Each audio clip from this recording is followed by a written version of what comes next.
বর্তমান সময়ে সম্পর্ক নষ্ট হওয়ার আরেক নাম হচ্ছে অবহেলা, হোক সেটা বন্ধুত্বের ক্ষেত্রে কিংবা ভালোবাসা মানুষের ক্ষেত্রে। কিছু বন্ধুদের ক্ষেত্রে এমনটাই হয়, দেখেও না দেখার ভান করে সামনে পড়লে এড়িয়ে চলে যায়। একটা প্রয়োজনে যদি বন্ধুটাকে মেসেজ করে রিপ্লাই দেওয়ার তো দূরের কথা, মেসেজটাই সিন করে না, এটাই হচ্ছে অবহেলা। কল দিলে রিসিভ করে না, দেখা হলে বলে একটু ব্যস্ত ছিলাম, এইটা আর একটা অবহেলা। কোথাও ঘুরতে গেলে বন্ধুকে না বলে যাওয়া, এর নাম হচ্ছে অবহেলা।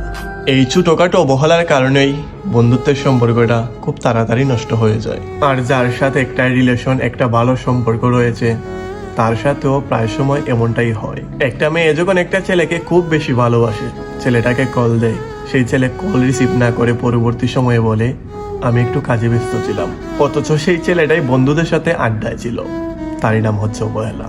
ঠিক একটা ছেলে যখন একটা মেয়েকে অনেক বেশি ভালোবাসে, ছেলেটা যখন মেয়েটাকে কল দেয়, তখন সেই মেয়েটা প্রায় সময় মিথ্যা কথা বলে আম্মু পাশে আছে, অথচ সেই মেয়েটি টিকটক নিয়ে ব্যস্ত, এরই নাম হচ্ছে অবহেলা। এই অবহেলার কারণে বন্ধুত্ব এবং রিলেশনশিপের সম্পর্কটা বেশি দিন টিকে না। 1 মাস, 2 মাস, 6 মাস, 1 বছর পরেই সেই সম্পর্কটা নষ্ট হয়ে যায়। এইভাবে অবহেলা করে কেউ কাউকে কষ্ট না দেওয়াটাই ভালো।